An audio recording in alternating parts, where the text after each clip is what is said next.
नमस्कार, फाइटर समाचार में आपका स्वागत है। पेश आज 23 सितंबर शाम 7 बजे राजस्थान की खास खबरें। नवरात्रि में बीकानेर के विश्व प्रसिद्ध करणी माता मंदिर में 24 घंटे दर्शन हो रहे हैं। वहीं नागनेची जी सहित अन्य मंदिरों में भी दर्शन का समय बढ़ाया गया है। बीकानेर में सुबह 10 बजे से दोपहर 12 बजे के बीच घट पूजन का मुहूर्त रहा। कुछ लोगों ने अपनी सुविधा के हिसाब से इसके बाद भी माता का पूजन किया। श्री करणी माता मंदिर में 22 सितंबर से नवरात्रि महोत्सव का शुभारंभ हो गया है। मंदिर प्रन्यास उपाध्यक्ष गिरिराज सिंह बारट ने बताया कि अमावस्या की रात से मंदिर 24 घंटे श्रद्धालुओं के लिए खुला रहेगा। इस दौरान लाखों श्रद्धालुओं की भीड़ उमड़ने की संभावना को देखते हुए विशेष इंतजाम किए गए हैं। बीकानेर से देशनोक करणी माता मंदिर तक पैदल जाने वाले श्रद्धालुओं के लिए रास्ता खुला रखा गया है। यहां से भारी वाहनों के आवागमन पर रोक लगाई गई है। मंदिर के आसपास भी वाहनों की आवाजाही बंद कर दी गई है। दुबई में आयोजित मिस एंड मिसेस इंटरनेशनल 2025 प्रतियोगिता में ईशा जेठानी ने नाथद्वारा का नाम रोशन किया। उन्होंने इस अंतर्राष्ट्रीय मंच पर मिसेस गोल्ड ग्लैमरस का खिताब जीतकर एक और अवार्ड अपने नाम किया। प्रतियोगिता का आयोजन आशीर्वाद सब्सटेंस द्वारा किया गया, जिसमें 12 देशों की 40 महिला प्रतिभागियों ने भाग लिया। ईशा जेठानी ने शुरुआत से लेकर अंतिम राउंड तक अपने आत्मविश्वास और प्रतिभा से निर्णायकों को प्रभावित किया और खिताब अपने नाम किया। इससे पूर्व भी ईशा जेठानी दीवा 2025 मिसेज इंडिया का खिताब जीत चुकी हैं। लगातार उपलब्धियों से नाथद्वारा सहित पूरे मेवाड़ का गौरव बढ़ाया है।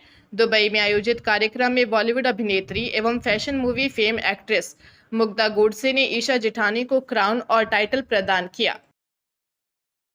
पूर्व सीएम अशोक गहलोत ने कहा कि राजस्थान में स्थिति खराब है। पंडित भजनलाल शर्मा, मैं आपके खिलाफ नहीं हूं, क्योंकि आप नए नए बने हैं। अब आपको 2 साल हो गए हैं, 1 वर्ष में ही समझ जाना चाहिए था। मैं जब पहली बार मुख्यमंत्री बना उस समय में लोगों मेरे को भी 4-6 महीने का मेहमान मान रहे थे, लेकिन मैं 15 साल सीएम रहा। अगर सीएम भजनलाल शर्मा का कोई मीडिया एडवाइजर है तो वह मेरी बाइट पेन ड्राइव में लेकर भजनलाल के साथ बैठे और इसे लैपटॉप में उनको सुनाना चाहिए।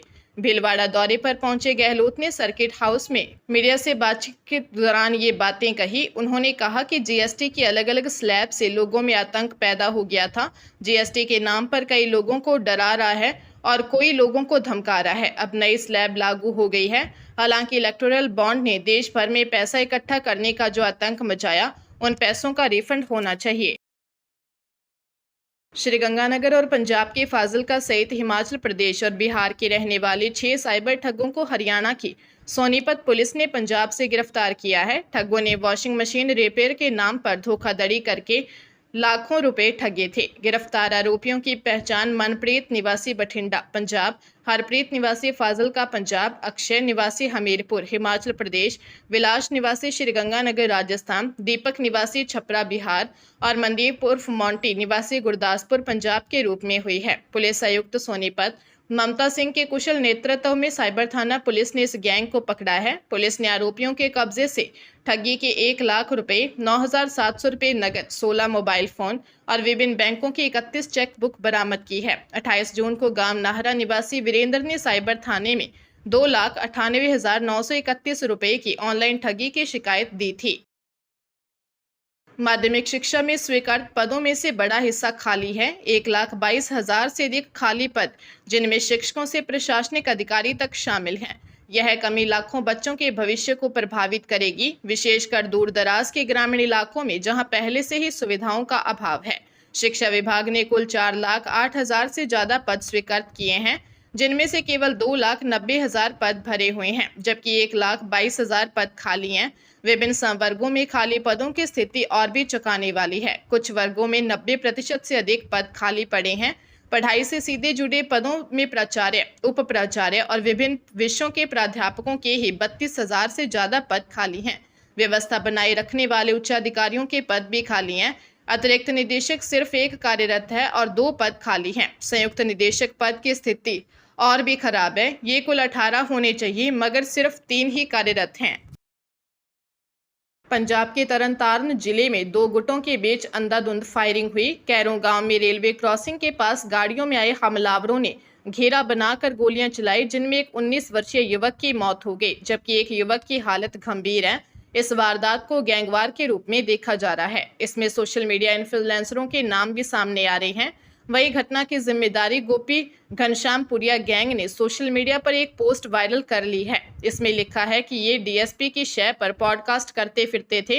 हालांकि फाइटर इस पोस्ट की पुष्टि नहीं करता। मृतक की पहचान करमुवाला गांव के रहने वाले 19 वर्षीय समरप्रीत सिंह के रूप में हुई है, जबकि घायल सौरभ सिंह मरहाना गांव का निवासी है। ये दोनों रैपर और सोशल मीडिया इन्फ्लुएंसर जस धालीवाल के करीबी बताए जा रहे हैं। पुलिस मामले की जांच में जुटी है। नेता प्रतिपक्ष टीकाराम जूली ने कहा कि केंद्रीय मंत्री अपने पीए को डेयरी चेयरमैन बनाना चाहते हैं। सुनने में आया है कि उनको किसी समिति का अध्यक्ष भी बनाया हुआ है, इसलिए अलवर में तुरंत चुनाव करवाए जा रहे हैं, जबकि राजस्थान में कई जगह डेयरी चेयरमैन नहीं है। 2 दिन पहले डेयरी चेयरमैन के चुनाव का समय निकलने के बाद नामांकन भरने की कोशिश की गई। अब दूसरी तारीख भी घोषित कर दी गई है। ये बयान नेता प्रतिपक्ष टीकाराम जूली ने अलवर में मीडिया से बातचीत के दौरान दिया है। अलवर में सरस डेयरी के चुनाव को लेकर नेता प्रतिपक्ष ने कहा कि पहले कांग्रेस समर्थित चेयरमैन अच्छे से काम कर रहे थे, लेकिन उनको हटाया गया। केंद्रीय मंत्री अपने पीए को चेयरमैन बनाना चाहते हैं। सुना है उनको किसी समिति का अध्यक्ष भी बनाया हुआ है, इसलिए अलवर में तुरंत चुनाव करवाए जा रहे हैं, जबकि राजस्थान में कई जगह डेयरी चेयरमैन नहीं है। हरियाणा के जींद में घर के पास ही 2 साल की बच्ची का शव मिला। बच्ची की मां ने तुरंत आसपास के लोगों को घटना की सूचना दी। इसके बाद बच्ची को सिविल अस्पताल लाया गया। यहां डॉक्टरों ने जांच के बाद उसे मृत घोषित कर दिया। घटना के बाद महिला बच्ची का शव लेकर घर चली गई। पुलिस को सूचना मिली तो टीम महिला के घर पहुंची और लाश कब्जे में लेकर सिविल अस्पताल ले आई। फिलहाल पुलिस मामले की जांच कर रही है। मृतक बच्ची की पहचान 2 वर्षीय साधना के रूप में हुई है। उसकी मां प्रीति आगरा यूपी निवासी है। वह पिछले 4-5 साल से दड़ा मोहल्ले में रह रही है। प्रीति घरों में साफ सफाई का काम करती है। साधना अन्य बच्चों के साथ गली में खेल रही थी, तभी अचानक से लापता हो गई थी। डीएसपी संदीप कुमार ने बताया कि पोस्टमार्टम के बाद ही मौत के कारणों का पता चल पाएगा। सीजन के पहले फेरे में luxury train palace on wheels Jodhpur पहुंची। ट्रेन को मंडौर रेलवे स्टेशन पर राजस्थानी परंपरा के अनुसार स्वागत किया गया। इस फेरे में अमेरिका, ऑस्ट्रेलिया और भारत के कुल 38 पर्यटक सवार हैं, जिनमें 26 अमेरिकी, 2 ऑस्ट्रेलियाई और 10 भारतीय पर्यटक शामिल हैं। ट्रेन के प्रभारी भगत सिंह ने बताया कि 17 सितंबर को दिल्ली के सफदरगंज रेलवे स्टेशन से रवाना हुई थी।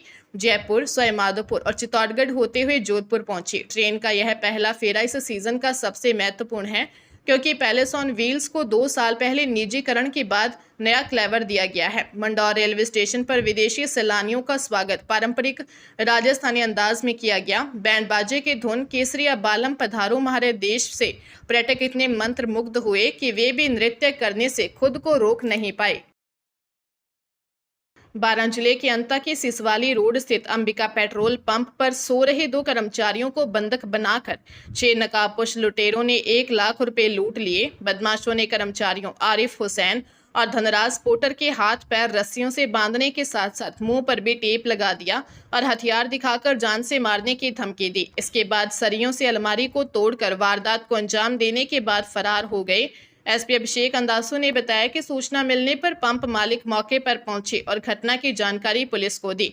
मामला बारां के अंता थाना क्षेत्र का है। पुलिस ने मामले में 5 आरोपियों 20 वर्षीय प्रदीप सुमन, 19 वर्षीय लवकुश, 20 वर्षीय प्रदीप, 25 वर्षीय रामदेव और 20 वर्षीय सियाराम को गिरफ्तार किया है और एक नाबालिग को निरुद्ध किया है।